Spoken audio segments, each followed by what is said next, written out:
Hello friends, இந்த புதினாவை பறித்து தான் இன்றைக்கி நான் சட்னி அரைக்க போகிறேன். புதினா குச்சி தொட்டியில் நட்டு வச்சேன். பாருங்கள், நல்லா தளன்னு எப்படி வளர்ந்து வந்திருக்கு. இதை கட் பண்ணி எடுத்துக்கலாம்.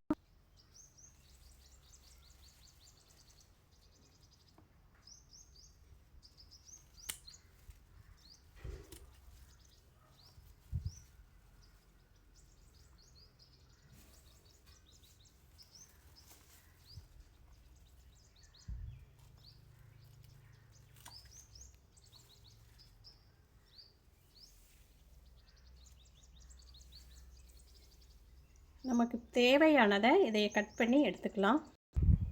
இவ்வளோ தலை பறித்து எடுத்துகிட்டு வந்திருக்கேங்க. இதை இந்த இலைகளை மட்டும் கிள்ளிட்டு கழுவி எடுத்துக்கலாம். புதினாவை பறித்து நல்லா கழுவி எடுத்துகிட்டு வந்துட்டேன். இப்போ இதை எல்லாத்தையும் வறுத்து எடுத்துக்கலாம். ஒரு பாத்திரத்தை எடுத்து ஸ்டவ்வில் வச்சுட்டு இதில் எண்ணெய் தேவையானது விட்டுக்கலாம்.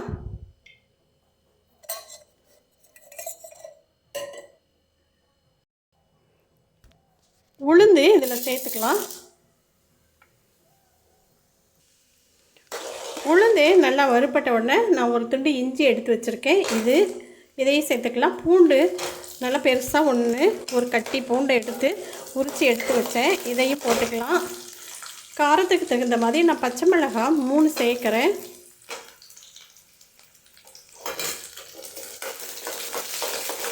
அதே போல் கருவேப்பிலை கொஞ்சம் சேர்க்குறேன்.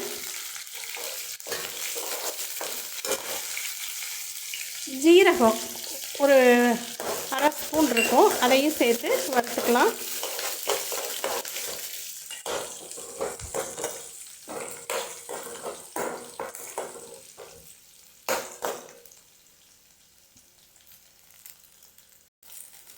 பூண்டெல்லாம் நல்லா வதங்கிருச்சு. கருவேப்பிலை நல்லா பொரிஞ்சிடணுங்க, அப்போ தான் நல்லாயிருக்கும். பச்சையாகவே இருக்கக்கூடாது. இப்போ புதினாவை எடுத்து போட்டுக்கலாம்.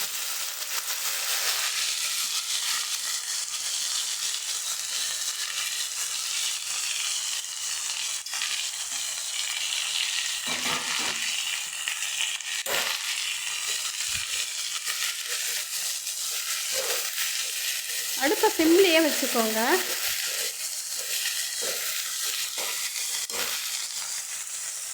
தேங்காய் துருவல் கொஞ்சம் சேர்க்குறேன்.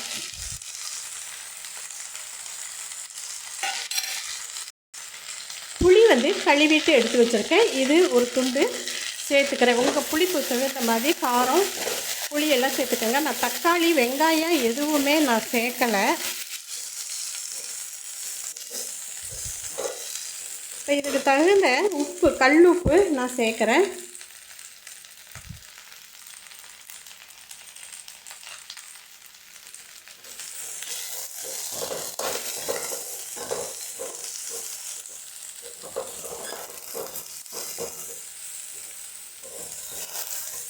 உளுந்து கொஞ்சம் அதிகமாகவே போட்டுக்கோங்க. நல்லா தான் இருக்கும். டேஸ்ட்டு ரொம்ப நல்லா இருக்கும். உடம்புக்கும் ரொம்ப நல்லது. எதுலெல்லாம் உளுந்தை கொஞ்சம் சேர்க்க முடியுமோ அதிலெல்லாம் கொஞ்சம் அதிகமாகவே சேர்த்துக்கோங்க. வதங்கிருச்சு. ஸ்டவ் ஆஃப் பண்ணிவிட்டு எடுத்துடலாம். ஆறின உடனே அரைச்சி எடுத்துக்கலாம். புதினா நல்லா ஆறிடுச்சு. இப்போ ஒரு மிக்சியில் எடுத்து போட்டுக்கலாம். பாருங்கள், நான் உளுந்து எந்த அளவுக்கு போட்டிருக்கிறேன்னு.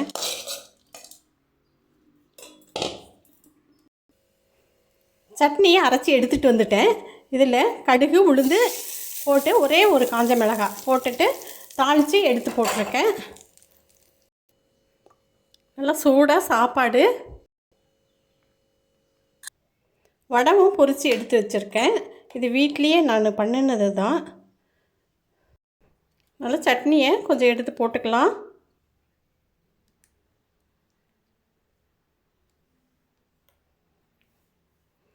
இப்போ இதில் நான் நல்லெண்ணெய்ங்க, இது செக்கு எண்ணெய் தான், அதனால் ஒரு ஸ்பூன் சேர்க்குறேன். கொஞ்சமாக சேர்க்குறேன். ஒன்றும் தப்பு இல்லை, நல்லா ஆரோக்கியமானது தான்.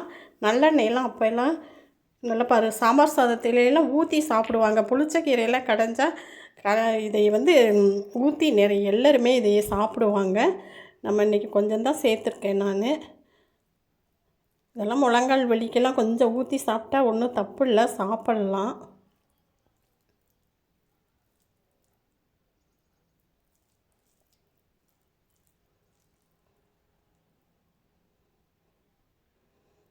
பாருங்க அவ்வளோ ஒரு டேஸ்ட்டில் இருக்கும். இந்த வீடியோ பிடிச்சிருந்துச்சுன்னா லைக் பண்ணுங்கள், ஷேர் பண்ணுங்கள். சப்ஸ்கிரைப் பண்ணாதவங்க சப்ஸ்கிரைப் பண்ணுங்கள். பக்கத்துலேயே இருக்கிற பெல்லையும் ஆளுங்கிற ஆப்ஷனையும் டச் பண்ணுங்கள். அடுத்த வீடியோவில் பார்க்கலாம்.